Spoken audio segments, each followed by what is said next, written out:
yàlla ak waa kër docteur yi lii mooy fagaru bi gën a wóor muy ñaari dose yu ñu war a def ci li borom xam-xam yëpp wax nekk na loo xam ne mën na aar askan bi mën na aar nit ñi ci jàngoro boo xam ne vraiment xamaguñ ci lu bare mënaguñu ci lu bare dëggam nag liñ koy fajee jàngoro bi amagul docteur yi nag ñu ngi xeex ci hôpitaux yi di sauver nit ñi sauvetage leen jox ngelaw li ñuy nooyee muy oxygène bi di def seen kem kattan ngir faj waaye nag balaa ngay faj ba fagaroo yàlla mën na la sutura bokk na ci li ñuy fagaroo ñàkk bi di vaccin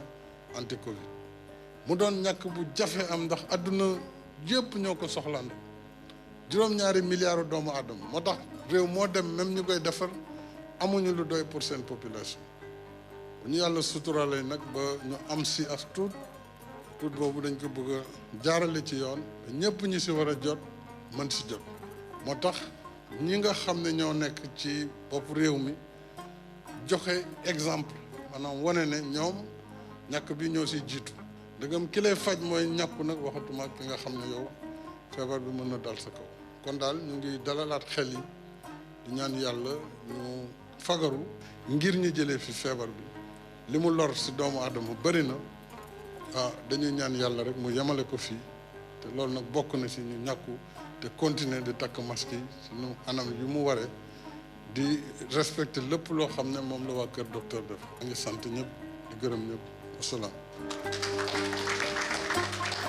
asalaamaaleykum mbokk téléspectateurs yi ñuy seetaan ñu gërëmaat leen bu baax a baax sargalaat leen amaat mbégte toogaat présenté ba leen seen émission takkusaan ni ñu koy defee rek ayuba si nekk altine lay doon ba alxamis jàpp 16h 17h ñu gërëmaat buur bi subhaanahu wa taala moom mi ñu mayaat kattan ak tal ak fekkee ba ñu fekkewaat ayubés bi di altine tey ji noonu la ñuy jaaree nuyu kilifa diine yi nuyu kilifa aada yi nuyu ñëpp ñi nga xamante ne ñoom ñoo ñuy seetaan takkusaan nag ni muy tuddee saa su ne dañ leen koy rek fàttaliwaat mais xam ngeen ne ci actualité la ñuy dox lépp loo xam ne dafay ñoŋal dundu askan wi dañ koy daal di toog waxtaane ko moo tax tey ñu daal di fi nar a waxtaanee mbirum gayeen yeeg jaañeen yeeg yooyu xam naa tey dinañu bég macha allah ndax tey mbirum mburu mi lañ fi nar a waxtaane moo tax tey ñu daal di fii dalal Amadou Gaye mu nekk président fédération nationale des boulangers du Sénégal ñu ngi lay nuyu bu baax Amadou am mbégte dalal la ci suñu plateau takkusaan. maa leen di nuyu di la nuyu bu baax madame Fall di am mbégte tey encore ñëwaat toogaat fii RTS pour leeral askan bi vraiment jafe-jafe mburu mi ak yenn incompréhension yi nga xam ne am na si mburu mi di rafetlu jàkkaarloo sama benn naataango consommateur pour mën a mu leer. macha allah ñu nuyu tamit Amath Cissé bu baax ba mu nekk vice président ASCOSEN ñu ngi lay nuyu bu baax Amath am mbégte dal la yow ci suñu plateau takkusaan. Momath Cissé waaw Momath. maa ngi lay fay madame Fall di la gërëm ci invitation bi ndax buñ ne défenseur des consommateurs lii ay di jàmbat laaj na ñu expliquer askan wi lu tax ñu yegg si fii ci processus biñ jaar yëpp gannaaw bu ma nuyoo nag su ma naataango bi nga xam ne mooy président fédération des boulangers du Sénégal muy Amadou Gaye ñu am mbégte bu baax a baax ci dalal bi ñu leen fi dalal macha allah président kon nag tey ñu ngi waxtaanee mbirum li nga xamante ne mooy boulanger yi moom la ñuy waxtaanee mooy yokku mburu mi nga xamante ne nemmeeku nañ ko ci fan yi nga xamante ne vraiment wax ji bari na consommateur ñi ngi wax yéen tamit macha allah kun ñun ak yéen ñoo ko seq. dinañ ko wax tey nag comme yéen ñaara ko seq di ngeen ko leeralal askan wi lan moo waral coowu yokku mburu boobu lan moo ko waral sax dañuy wax. waaw dëgg la xam nga boo gisee Sénégal parfois dañuy wax loo xam ne ñu bëri duñ ko maîtriser mais ñi nga xam ne dañ ko seqal mooy autorité yi ñoom dañoo xam ndaxte balaa yokk bi di ñëw daanaka Leewtoo bi depuis mois de janvier la commencé maanaam tey état bi depuis mois de janvier mi ngi bloqué léegi nag ñu dem ba benn moment président de la République demandé lu ñuy wax consensus maanaam état bi dafa ñëwoon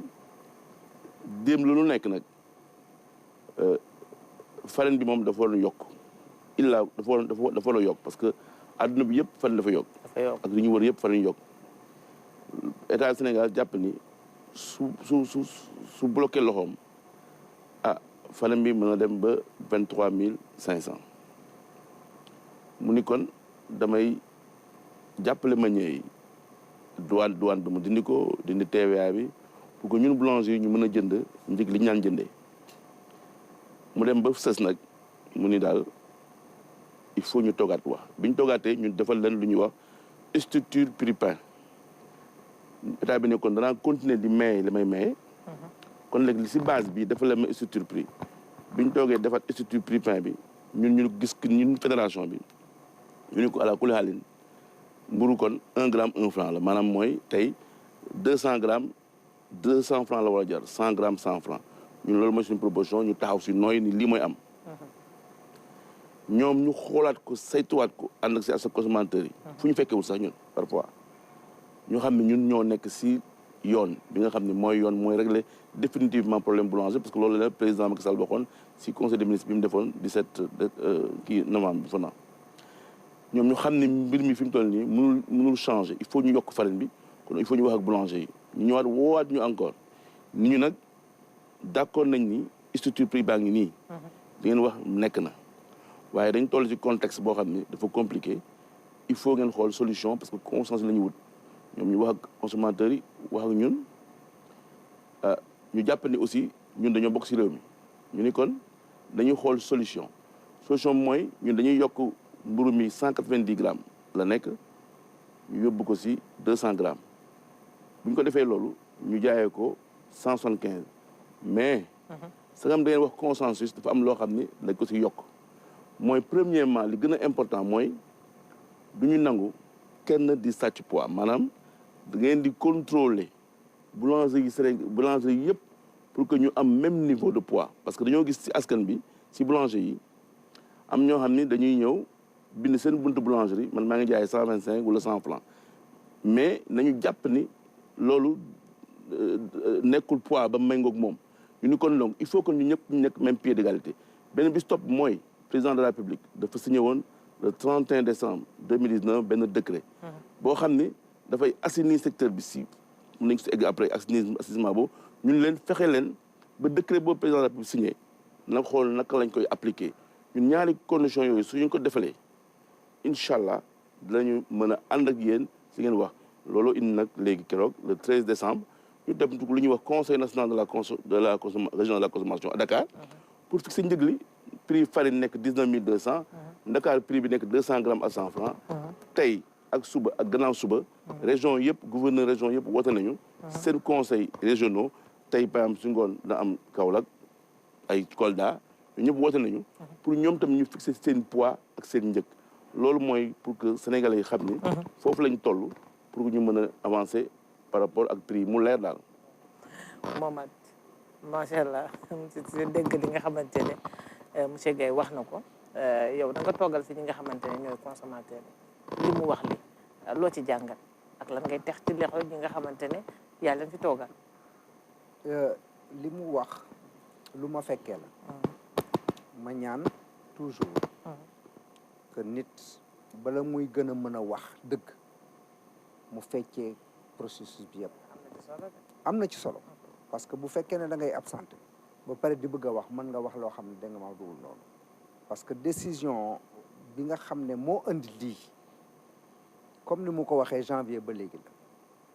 association de consommateurs surtout ASCOSEN bi ma xam ne moom laa bokk ñoo fexe ba janvier ba léegi dara yokkul moom xam na ko ba yóbbu nañ ko mu dem grève meunier yi xam nañ ko ba yóbbu nañ leen ñu dem grève parce que meunier bu grève musul am ci Sénégal ndax industriel yoo xam ne da nga tiim ay milliards def say investissement boo demee ba tëj mën a toog waaye ñun itam teewal fi askan wi engagement boobu te yaakaar ne ëllëg si biir blé bi dana wàcc moo taxoon ñu doon def loolu bi ñu xamee nag ne vraiment blé bi day gën a yéeg am na sax proposition bu ñu defoon état bi pour que rek ñii bañ a yokk ñu ne état impôt sur les bénéfices bi ngay percevoir si ma ñëwee baal leen ko sax année bi nga suspendre ko état ne je vais perdre 30 milliards gannaaw bu ma bàyyee droit de douane ak TVA te bu boobaa si sa yaay toog fii da nga mam di coow naan nga tali yi baaxuñu prise en charge des hôpitaux baaxul coow li ne court parce que wàññi nañu loo xamante ne du arrangé beneen côté bi exactement donc na ñëpp nekk patriote ñu ne kon en comité technique moo tax teewee dafa baax ñu ne leen d'accord nañ boobu association consommateur yu presque mun naa wax ne bu amee ku manque kenn lay doon ñu ne leen kon nañu yokk poids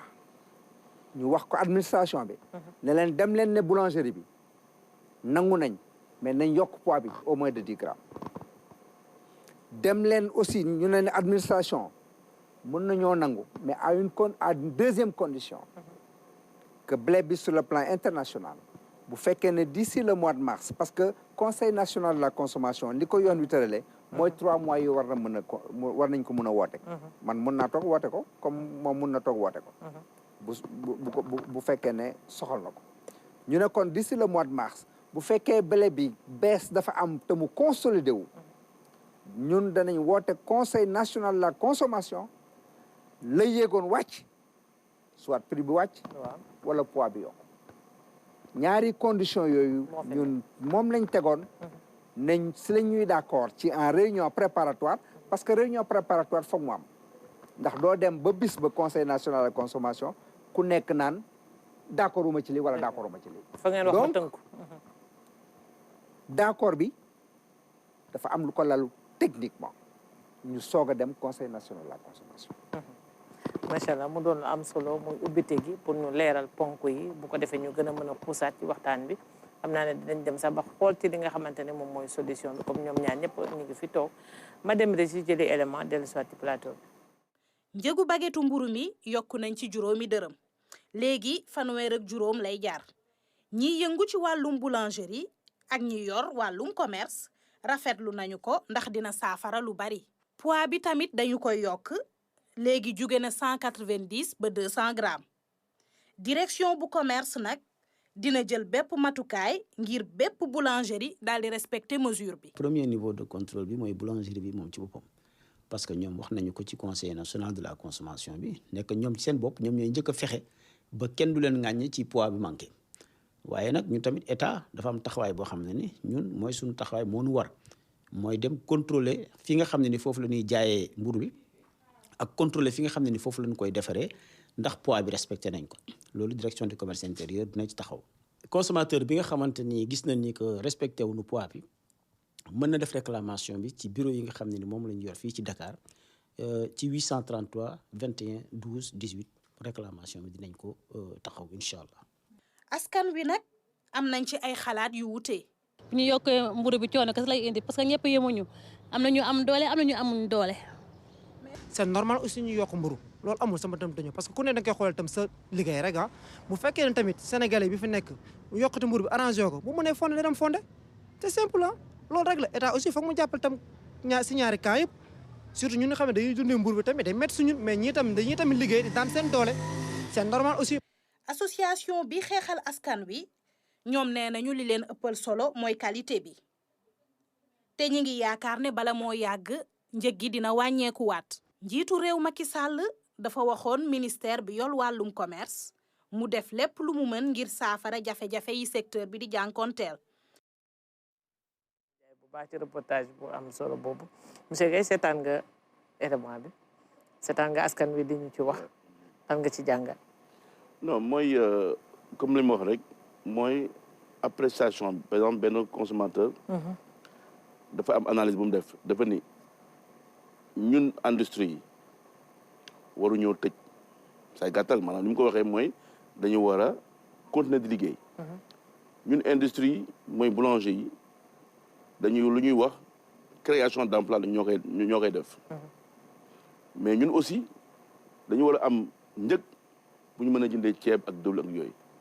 ma jox la exemple président Macky Sall loolu sax moo gën a tax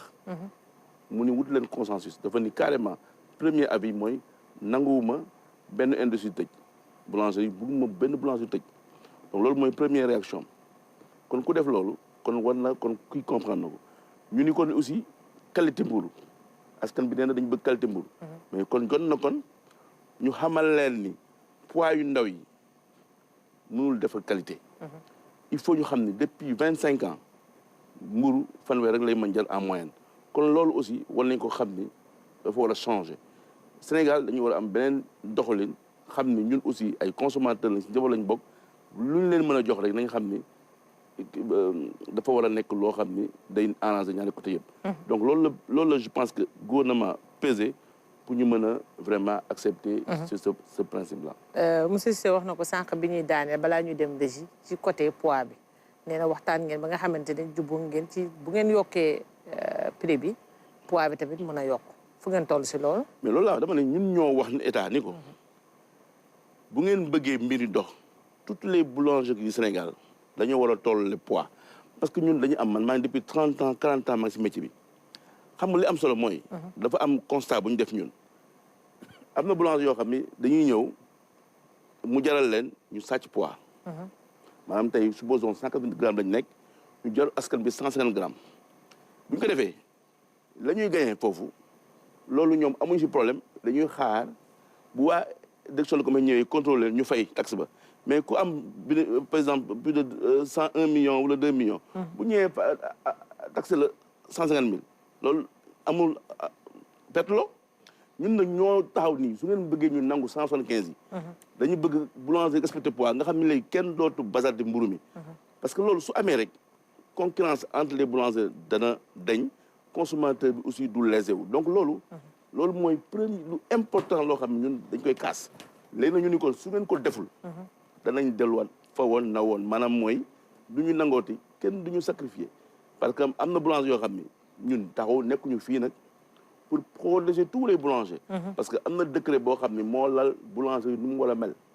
ñun loolu la ñuy dox parce que on veut Sénégal changer ci affaire boulangerie léegi nag yàqu-yàqu yu nekk fii dama bëgg boulanger yi nekk professionnel parce que ñun ñi ñoo dem ba signer lu ñuy wax convention collective de la boulangerie bi nga xam ne 1944 la woon ñu ngi koy doog a changer en 2021 loolu yokk lañ si lu ñu si yokk mooy salaire bu ouvrier yi tey barème mu salaire normal ñun defar convention boo xam ni moo ëpp barème salaire bi nga xam ni moom la état imposé ñun ñoo imposé si affaire bi la formation des boulangers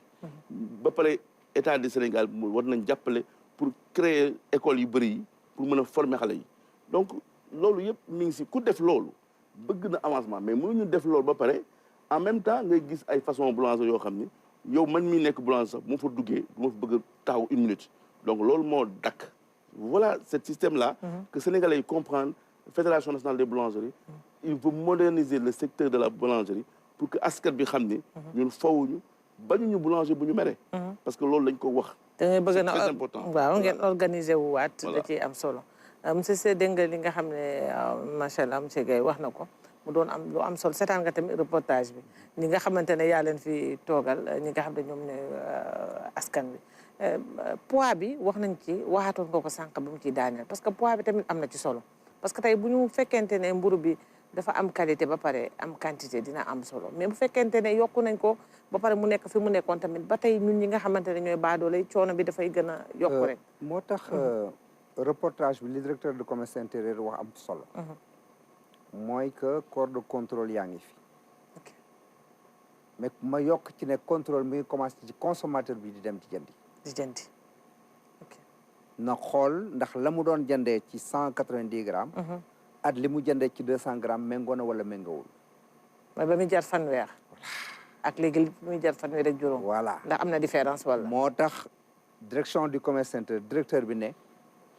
joxe numéro boo xam ne bu waa na nga ko fa woote donc kii war nañ ko contrôler yow itam mi consommateur war nga ko contrôler boo gisee lu la jaaxal nga woote commerce intérieur wala nga woote sax Ascosen qualité mburu mi wax nañ ko ci reportage bi muy lu am solo mburu buñ ko wanee woon fi mu ne ci télévision bi man doore bi muy am at ni muy mel nga xam ne da ngay bëgg a dem lekk ko gisuma ko sur le terrain xaw ma film bi tax muy mel noonu muy rafet waaye xoyam ba qualité bi franchement parler bu fekkee ne moom lañ doon gis ci terrain bi te loolu lañ war a gis fi mu toll nii nag parce que yokk nañ prix bi te bu ma ñëwee ci li mu wax muy assainissement secteur man parfois dama naan est-ce que secteur bi sax mënuñ libéraliser le prix du pain nga xam ne bu boobaa consommateur bi day am choix ci qualité bi muy dem boulangerie bi muy dem ak pain bi muy jënd mais déjà am na ci ku mënul rek doo dem bu boobaa parce que secteur bi dafa am ñu si dugg te bokkuñu te nekkuñu ci te booba dañ mun naa wax ne dañ koy tuddee guerre des meuniers mais même buñ libéraliser woon prix blé bi prix farine bi demoon na fi ba 13 500 le sac 14 000 francs le sac parce que meunier yi bu ñuy jënd bokkuñu lu ñuy jëndee de man fii laa gisee Sénégal ñoo xam ne bokkuñu lu ñuy jëndee te may nañ leen ñu jaay au même prix ñu bokk li ñuy jaayee way te dañoo war a xool ci ku nekk ci tarif bi ngay jëndee dañ ko war a sax seet Amadou Gaye mu tànn fa ko neex ñu xam ne lii lay jëndee kon mburóom lii la war a jar exactement parce que boo seetee bi muy jar 13 500 14 500 am na fi mais état par quelle alchimie laa xamul ñu woo leen ne leen homologué nañ ko 16 600 parce que boobu bëgg nañ dimbale meññe yi non à la kuliyal fi mu toll nii c'est une question qu'on doit poser sur la table parce que secteur bi muy jar 13 500 14 000 ku it xaalis rek dugg nga ci ñu tëgg règlement boo xam ne moom lay bëgg a wax mais règlement boobu pour mu dox ñoom boulanger yi ci boppam ñoo ko war a approprier wu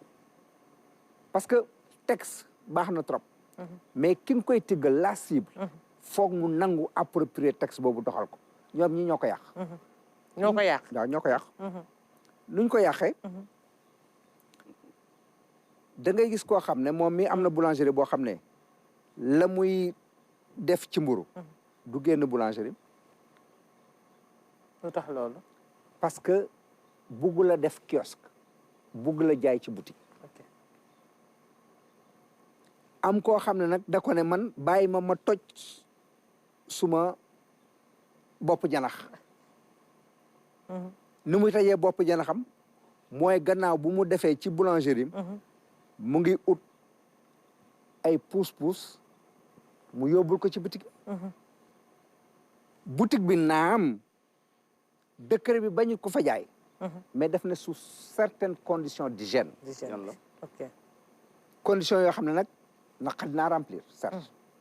ci boutique yi waaw est-ce que boutique Sénégal waaye ba tey yoon wi may na ko problème bi moom yoon mayu ko mu yóbbu ci boutique te mu ngi koy def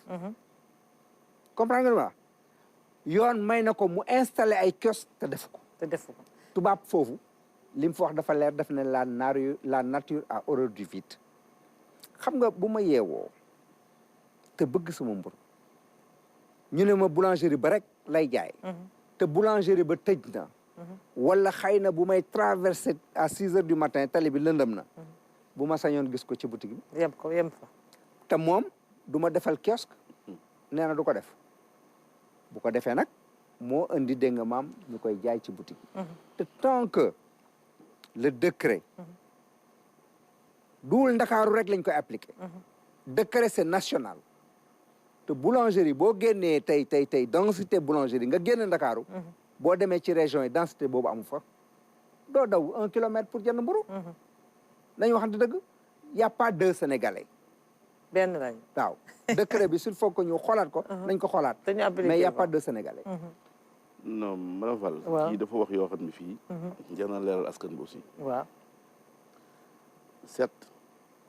dafa am loo xam ne dañ ko war a nangu bu waxee si minoterie bi maanaam libéraliser on est d'accord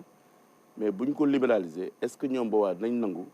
su amee fluctuation sur le cours mondial. bu fa demee 30 000 dañ ko nangu. bu ñu fa. dama ne. bu ñu ko libéraliser. ah jamono di dox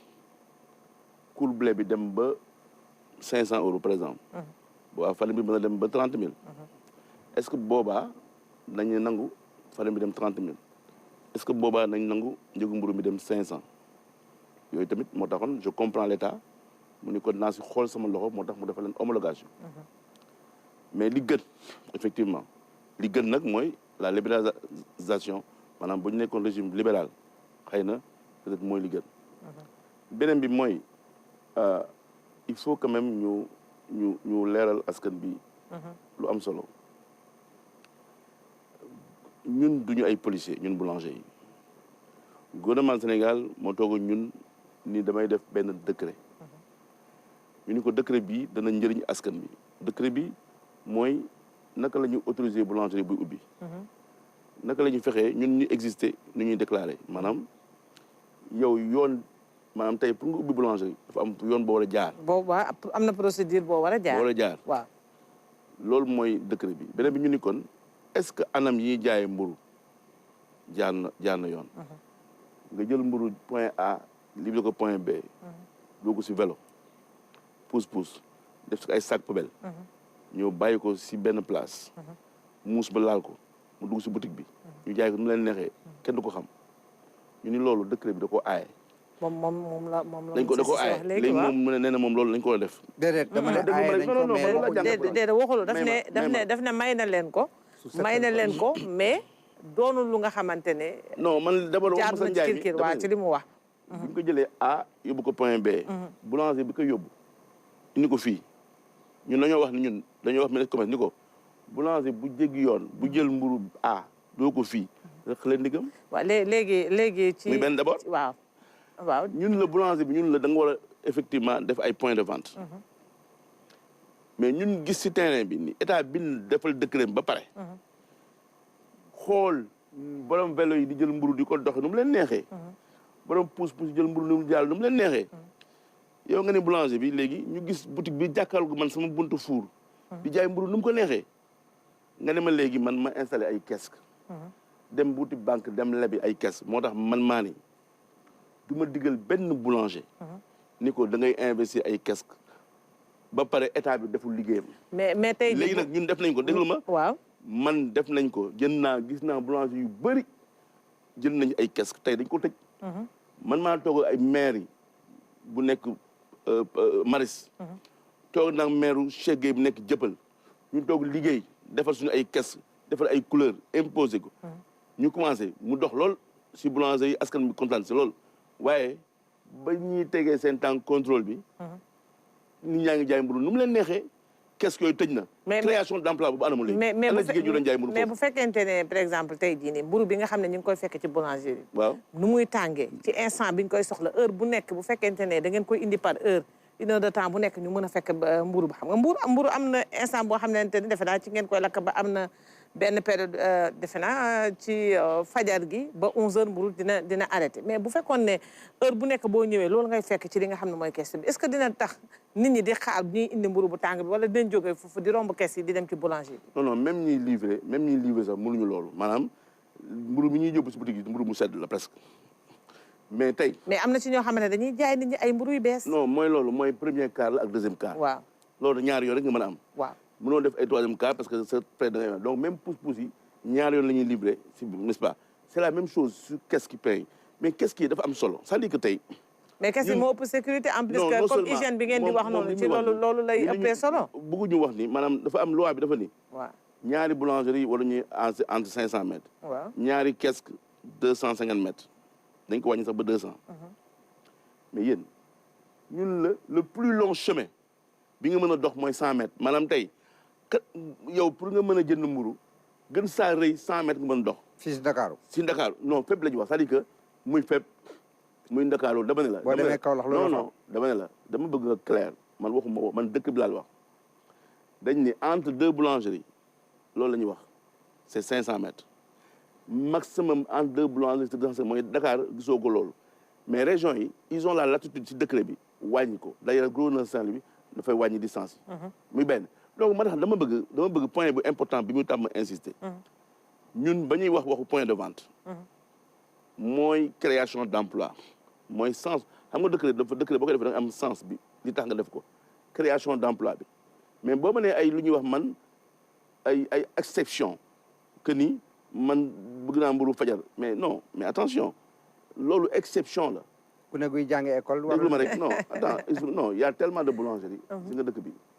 léegi kees yi danañ teel a ubbi. waaw am na ay points de vente yoo xam ne dañ ko def ay kër. donc dama bëgg débat boobu mu clair ñun ñoo wax FNBS dama am expérience dama jël ay boulanger ñu am leen financement ba pare ñu defal ay kees loolu naaw na loolu duñ ko nangooti tant que nag moo tax ñu ne tant que l'État jëlul responsabilité vraiment ay mburu si boutique yi mais bu dul dara sax ñu ngi si Covid waaye léegi sécurité alimentaire askan bu fekkee teg yéen waaye consommateur nga yow doo chercher qualité ak hygiène qualité bi ak santé population bi. mais askan bi ñi ngi waaw dama xam nga ñi ñuy déglu dem réussi waaw ñi ñuy déglu moom bu fekkoon ne ba ñuy tëgg réglementation bi ànd na koog mu déployer les kiosques xam nga dama ne la nature a horreur du vide may ko mu pare waaw la nature a horreur du vide moom toog na ci télévision moog directeur du commerce intérieur bii ma ne ko kañ ngeen di def ay kiosque mu ne ma gannaaw suba deer ba léegi ñaari at deful kiosque fi mu ne sax nee na dootu ko defati boo deful kiosque nag man du ma obligé di yóbbu sama doom à 6 heures du matin muy traverser tali bi di ko laal pour mu dem ci boulangerie parce que fa ma dëkk kiosque fa war a am arrête on a fait des kiosques comprendre nga ban kiosque mais kiosque yi ne bariwul noonu bariwul man fi ma dëkk fi ma nekk sax man gisuma ko fa vraiment mais du ma ko def dama ne ñoo ni bu fekkoon ne nag bu fekkoon da koo teeloon a def bu fekkoon ne da koo teeloon a def bu fekkoon ne da koo teeloon a def waaye teelu koo def teelu koo def la nature a horreur du vide def leen mu ne deer lay xaar waa deer nag 2 ans ngi ni deer ñëw waa léegi ñi def ba pare nag léegi ñi def mais xanaa kes yooyu bariwul tasaare wu ci li nga xam ne mooy askan dama ne dañu jox exemple xam nga ñun mbir boo ko def nga da ngay tàmbali par étape waaw loolu tamit dëgg la waaw def étape gis ñu fa résultat dem jëppal gis ñu fa résultat dem Médina gis ñu fa résultat waaye léegi loolu mën maa toog réunion ak maire yooyu yëpp léegi dem naa ba Thiaroye le maire de Thiaroye la moo tax ngeen gisu leen ci résultat mooy administration direction du commerce waaw ak police ak gendarmerie la ñu liggéey si décret bi defuñu ko maanaam est-ce que dang nga tey pousse romb la police gis ko bañ ko def làq mais loolu moo dañ xam nga mbir mi buñ ko xoolee monsieur lu arrêté quand même lu ñu war a régler la lu bëree bëri ay pàcc wante buñ ci régler pàcc yooyu comme yow fànn bi nga laal ni ñooñu bu ñu régler seen côté mais yéen tamit am na ci foo xamante ne ay foti ngeen fa non dama ne ñun dañ ne boulanger bu juum jël mburu tegoo ko ni nga ko war a anam yi nga ko war a yóbbee yaa ngi tooñ képp kuy jaay mburu si anam yu sellul yaa ngi tooñ mais yéen seen oto mburu yi nga xam ne ñoom ñooy livrer mburu da nga leen mais kon boo liiroon décret bi dem na la boo liiroon décret bi dañ ko aaye dañ ko aaye oui ma ñoom jot nañu oto de dama ne gis nga madame Fall waaw nee naa décret waaw da ngay nangu application bi waaw da ciy am solo de moom FNBS la jiite maanaam bu doon tey 1800 boulangerie benn pàcc bi la jiite benn bi sax jiite woo ko ñi mu jiite sax xëy na si ñoo xam ne bokkuñu gis-gis comprendre li ma la tant que man damay nekk seen biir yàgg nañ ñaar fukki at a ngi ni ñuy dajee am na si ñoo xam ne dañ mel ni siise de xoolal bul ñu sonn ak ay décret ak règlement bàyyi leen ñu toj suñu suñu bopp léegi nag problème bi mooy leen ay mauvais graines yi comme ñoom mauvaise graines yi dañoo bëri si ñoom non arrête quand même état ñun association de consommateurs yee nañ ñu sax 5 heures du matin ñu ànd ak ñoom rëq seen ndigg ñi nga xam ne ñoo doon yóbbu par kiosque yi du benn yoon du ñaari yoon xam nga lan lañ mujjee ne direction du commerce day racket déggal wax ju ñaaw jooju boulangerie ci boppam alamaan yooyu nga xam ne moom lay wax ne nañ leen teg comprendre nga buñ leen ko tegee ñoom ñooy topp rajo yeeg télévision ne dama koo dégg xam nga waaw léegi monsieur Système maa ngi loolu ñëwaat yëpp bañ application maa ngi ñëwaat léegi ci yow ma dem régie le deuxième élément parce que waxtu bi mi ngi xaabaabal di dem midi jot fii ci Rufisque bés bu nekk mburu mi nga xamante ne jaayuñu ko oto bi daf koy indiwaat ci boulangerie bi Bassirou mu ngi taaxirlu di xaar ñu wàccee mburu moomule moom nag lu toll ak fukki at a ngi nii muy yëngu ci njaayum mburu mi nga xamante ne dafa des bu mu dajalee mburu mi ba pare Bassirou dem ci route nationale bi xaar bus bi nga xamante ne nii moom moo ko war a yóbbu mu dem ci luuma ya ca ëllëg sa ñu daje ak Bassirou ci luuma Sandiara nekk ci département bu Mbour sa Thiès samedi bu nekk dëkk yu wër Sandiara yëpp daje fii ngir jënd ak jaay. ethnie bu nekk moo fi ñëw di jënd de lu nekk nag ku nekk moo fi ñëw di jënd mais séeréer yi dañuy jënd mburu de bu baax a baax a baax. mburu mi nag daan na ko foo dem fekk ko fa ñoom ñi ñu koy jëndee juróomi dërëm di ko jaayee waat fukki dërëm njëg gi daan na ko yomb na. yomb na kay ndax lii boo defee 200 am ko te benn farweer kay dañ koy jëndal xale yi bu ñu jógee école nga jox leen ñu yëy waaw nga def café ak boor boo amul boor nga def kii mayonnaise. frais yi métti quoi waaw transport beeg wàllu mbuus yi parce que paquet mbuus yi da nga ci parce que man dama ci jaay 25000 pour mbuus yi kese man laa la wax de 25000 ma koy jaay ci mbuus yi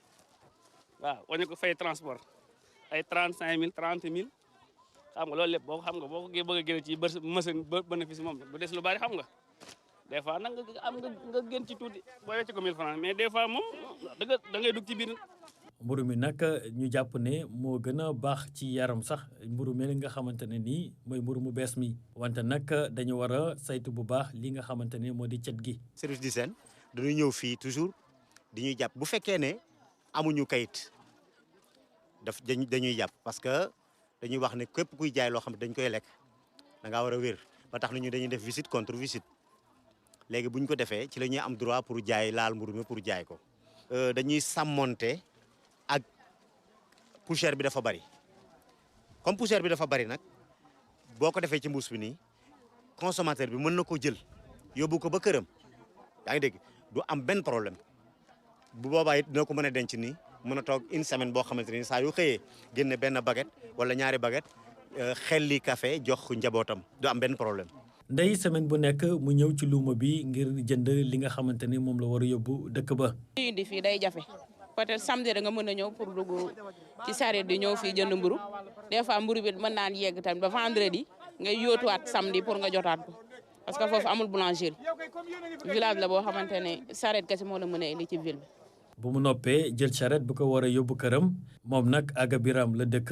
diggam ak Sandiara toll ci 10 ak juróomi kilomètre. njaboot yëpp di taaxarlu di ko xaar rawatina xale yi ñàkkub boulangerie tax na ba askan yu bëri mënuñoo jotee ci mburu mi nga xamante ne moom la ñuy dajale di ko yóbbu ci marché yi maanaam luuma yi dina tax ba ñii di askan yooyu lee ñu mën kaa jëfandikoo ay fan. bu fekkee marché jot na dañuy dem jënd pour suñu xale yi ndax parce que duñu amuñu oto mbuuru amuñu fi ñuy liggéeyee mbuuru boo demoon marché doo am mbuuru bi ngay jox xale yi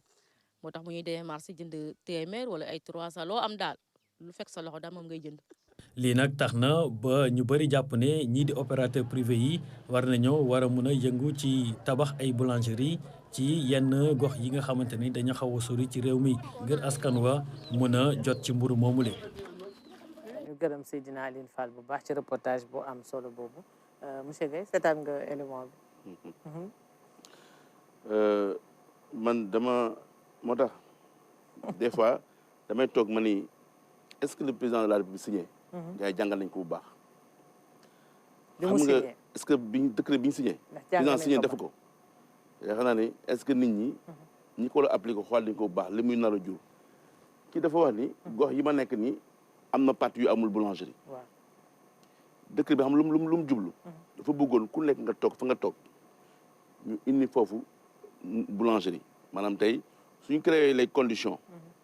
yi nga xam ne la ñuy anam yi ñuy jaayee mburu ak li ñuy installé boulangerie su amoon tey rek nit ñi dañu am sawarte installé four man ma nekk Dakar tey nii ma nekk si dëkk boobu ma gis waa Dakar ñu ngi indi foofu mburu mi te ñii moom la ñuy jël kese waaye est-ce que dinaa ma favoriser installé fa boulangerie su dee l'administration doxul lu mu war a aayewul lii di ñëw nii administration mooy service d'hygiène wala nañ mën a ne serait-ce que pour hygiène askan bi aaye lu mel nii boulangerie Dakar yi di jël mburu di ko indi ba fii loolu yéeme na donc mooy lan kon ñii dañu am lu ñuy wax surproduction moo tax ma ne décret bi dafa am solo décret bi bu ñu xoolee saytoo naka la ñu ubbee boulangerie yi fi nekk nii naka yooyu ban yoon lañ leen di teg pour ñu jaar si yoon. si maanaam hygiène si déclaration pour impôt yi pour mën a am état bi. naka la ñuy fexee képp ku mën a jaay mburu da nga war a am lu ñuy wax agrément. maanaam mënoo jël point A te jël point B yóbbu ko. te amoo agrément parce que dañuy Sénégal commerce ku koy def war nga am registre de commerce ak NINEA. mais loolu moom mooy mbir mi. ñu ni képp kuy jaay mburu war nga am lu ñuy wax vraiment hygiène qualité. loolu la ñuy wax loolu mooy décret bi. pour askan bi ak askan bi. léegi nag comme loolu amul moo tax ma ni solution. du am tant que administration Sénégal bii. respecté wuñu vraiment li yoon wax. dañoo bëgg mu leer ñun tooguñu sax pour dañuy protéger parce que aussi. gis nañu ay manquements yoo xam ne daf ñoo métti lool. par exemple dañ ni kenn amul droit ubbi boulangerie jàkkaarloo nit. moins de 500 mètres. mais gis nañ fi mu toll nii. ñu bëri ñu ngi koy ubbi. ñu dem boole leen si fi ñu ko war a boolee. mais ba léegi amul solution. loolu muy wane loolu mooy wane ni yëfu maa tey la. bu dee yow da nga am ndombo tànk loolu neex nga def soo amul ndombo tànk du def mais ñun nag li ñu mën mooy di wax boulanger yi képp ku am par exemple les yu mel noonu. nga ñëw ñu jaar si yoon parce que aussi président signé nañu benn décret boo xam ne. vraiment ñu ngi ko si gërëm déjà parce que vision la vision bi mu am noonu. bu ko ñuy appliqué woon jàpp naa ni Sénégal dana changé secteur bi loolu yëpp boo liiroon décret bi rek di nga dana la jox nga liir ko boo ko liiroon di nga xam ne ñun tooguñu fii pour protéger uniquement les boulangers mais loolu ci fànn yëpp la ci Sénégal boo gisee lu bëree bëri faagaagal côté bu ci nekk rek li nga xam ne moom mooy application bi dafay xaw a des lu bëri l'administration mais nag le pain est un produit social loolu la waaye nag kon nañ ko jàppee social boobu nag nañ ko respecté parce que mburu njëg li rek la ñuy di xool waaye xool ñu qualité ma jox benn exemple ma jox benn exemple qualité amul tax wax na qualité exemple ñun FNBS qualité baa ngi commencé ca production ñoom ñii ku leen lu ñetti lu nekk dafay gis waaw léegi may ko mu daane après ma jox la waaw ñun FNBS dañ ni état mburu 200 bi ngay tiit mooy solution ak mburu 100 francs ngeen jox mburu 175 yow tey boo demee si mayga bi bu la ko daggalee si digg bi wala si boutique bi 100 francs la la koy jaayee moo tax may lancé appel askan bi bu la consommateurs yi bu leen nangoti sax jënd mburu buñ dagg actuellement nii fu ñu la daggalee mburu yaa ngi ko jënd 100 francs bu demal jënd mburu 100 francs bi gën a gudd parce que mburu mi boo xoolee 200 grammes moom mooy 175 mais ma ne la 100 grammes bi 100 francs bi 115 grammes la kon tey boo boole woon ñaari pain wu 100 francs yi di nga am 230 grammes. kon fexe leen kon bu leen nangu ñu leen di daggal parce que bu ñu ko dagg rek 100 francs nga ko jëndee. te yéen a te mburu 200 boo ko defee nii. nga mburu 200. waaw boo ko daggee en 3 parties. moo gën nga jël benn mburu 175 dagg ko en 2 parties. mais même boo demee ci boulangerie boo fa demee di jënd mburu boobu ñu naan kilo la soo ne jaay ma libre comme noonu lañ koy jëndee xam nga. 100 francs lañ la koy jaay actuellement nii boobu kii actuellement nii. waaw boulanger bu ko def may lancer appel. boulanger bu ko def. yaa ngi tooñ xamul tax. waaw léegi da nga may bàyyi ma eggaleel la samay prix. parce que comme man xam naa loolu la parce que dama ne nañ ma jëndal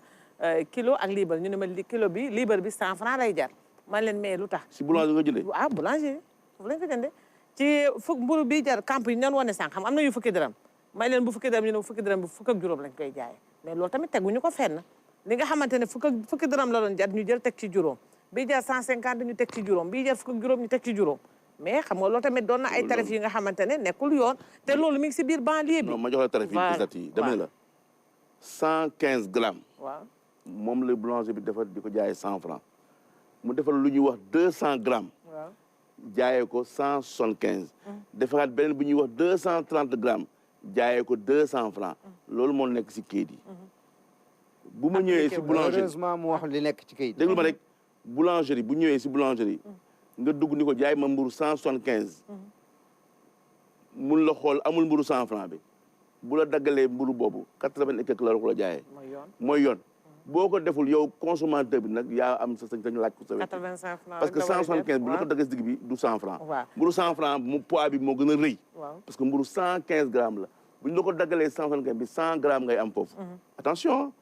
moo tax ñun astuce boobu lañ def pour que consommateurs yi dem di jënd mburu 100 francs. mais dañ ñi nga xam ne ñoom ñooy lakk mburu yi ñoo ko doon appliqué même poids bi lañ lay defal en plus que day ku nekk day yokk sa yokkoon il faut que ñu contrôle bi gën a jaar yoon pour askan wi tamit gën ci mën a def parce que kilo bi lañ lay jaayee ci boulanger bi ngay jëndee dañuy dagg kilo bi ci digg bi jaay la ko 100 francs camp bi jar fukki dërëm jaay la ko fukki ak juróom mais loolu moo am fi ma nekk. non yàpp naa ne boulanger doo góobu ñu def ko loolu seen perte mal déjà. waaw gëmuloo. góobu boulanger yi démb rek def nañ ko non dama ne boulanger yu koy def laa dañoo xamul. dañoo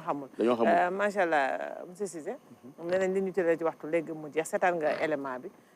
ci ñi nga xamante ne ñooy consommateur yow lan nga ci jàngat ak loo ci bëgg dolli. li ma ci jàngatee mooy effectivement application décret bi. comme ni mu ko waxee am na ci quand même lu ñu ciy jalgati. parce que boulangerie bi nekk Sandiara.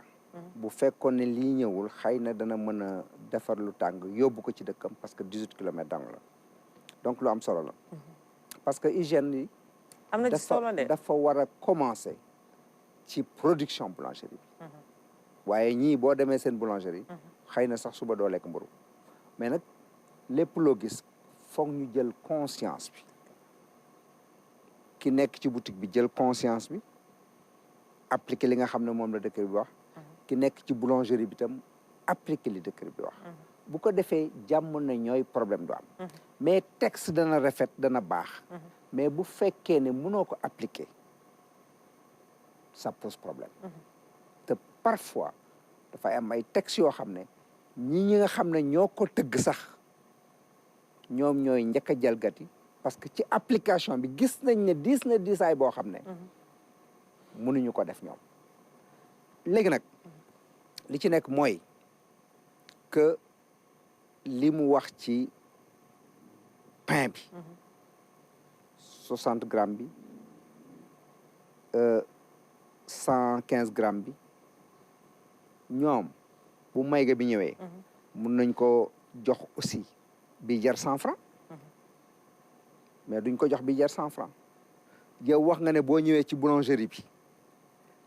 buñ la ko daggalee 100 francs lañ la ko jaay mu dëkkee leen 200 kilos loolu mooy profito ci askan wi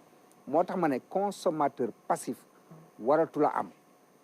gannaaw bi corps de contrôle amee ba pare yow consommateur bi dooral ci table ji revendiquer xam nga boo revendiquer ñoom danañ xam ne nekk nga ci dëgg bu boobaa duñ la ko jaayee 100 francs ndax xam nga say droit te yaa ngi koy revendiquer looy dolliwaat askan wi nga tàggatoo parce que li may dolliwaat askan wi mooy que gis naa ci benn reportage fu ñuy def la culture du blé fii ci Sénégal muy ci vallée bi gis naa ne aussi benn meññe wax na ne am na benn meññe boo xam ne mu ngi def culture du blé ci Fanaay ba ñu ngi koy transformer en farine waa Fanaay di ko lekk ma bëgg ñoom meññe yi comme am nañ investissement ñu demander la terre dem culture blé et que pami blé bi ñu remettre à l'ordre du jour ba nga xam ne bu boobaa xëy na tyrannie blé dootuñ ko amati waaw macha allah monsieur Guèye bon li may tàggatoo rek mooy mën naa xam nga bëggoon nañu wax sax xool solution yi dugub bi ñuy dugal ci biir farine beeg yooyu pour mbir mi gën a wàññi mais heure bi moo ñu xoj waaw loolu la c'est-à-dire que man solution bi mooy effectivement faaw ñu jël dugal consommer local bi mu nekk luy gëm mu bañ nekk slogan mais ñun CNES mooy confédération nationale des emplois du Sénégal bi nga xam ne Adama la moo ko jiite fi mu toll nii remplacé suñu vraiment yàlla yërëm Mansour Kama ñun dañoo jël décision dañu bëgg def benn réforme bi nga xam ne mooy décret 79 665 bis bi nga xam ne moo doon wax ni nañu dugal mburu dugub comme pami blé bi ñun dañ ko bëgg a tëggaat ko jox ko président de la République pour mu xool naka la ñuy fexee disponibilité dugub bi disponibilité mboq mi disponibilité faño bi pour que ñu am imposer ko pour incorporer ko si mburu mi loolu mooy solution bi beneen solution bi mooy damay ñaan rek tant que décret bi président de la République signé mënuñu ko def lu ñuy wax application danañ delluwaat fañ nekkoon rek mooy coowu mburu du fi jóg te jot na nag coowu mburu jeex Sénégal loolu lay ñaan askan bi ñu jënd mburu de qualité lu ñu mën a togg ay loi ak décret yow yaa war a am sa fulla bopp boo demee foo xam ne settul muy boulangerie ba muy boutique ba waroo jënd mburu ba loolu moom mooy fulla ak fayda pour askan bi donc la ñuy ñaan di remercier vraiment RTS si nga permettre ñu vraiment di leen remercier commencé ko si yow donc pour wane ne rek am ngeen rôle bu ngeen di jouer bu mag fi mu toll nii moo tax loolu ñu leen ci sant bu baax parce que gindi askan bi tey si émission bi mel nii lu am solo la ni émission bi tëddee aussi vraiment dañ si kontaan yàgg nañoo dox fu nekk nag mais ñu mel nii man dama yaakaar sa tey bu ñu ñëwoon ay xeex laay non du ma bàyyi ngeen bëkkante mais ma sans plateau toujours rek damay wàccee bi ñuy def nii CICES na ko président ñëw jëmal ñu loolu lañ ko ñaan loolu ngeen ko ñaan waaw kon defe naa dégg na leen ndaxte bu baax a baax comme nag tàkkusaan ni ñu koy defee rek saa su ne même bu ñu ñëwee ñu ngi commencé woon nag ñoom seen xuloo ba ca la nga xamante ne moom mooy protocole waan bi ñu egsee ci plateau bi fexe naa ba ñu calmé wu ñu daal di nag def te émission bi ci jàmm askan bi tamit daal di ci jëriñu parce que tamit dégloonte bi pour askan bi jëriñu ci def ci am solo ma gërëmaat invité yi bu baax a baax sargal leen gërëm monsieur Gaye bu baax gërëm tamit monsieur Cissé bu baax a baax gërëm waa régie sargal leen te ko ci loxo temps Khady Touré gërëm caméraman yi gërëm ñëpp ñi nga xamante ne ñoom ñoo toogoon di ñu seetaan ñu jox leen dig daje ba suba incha allah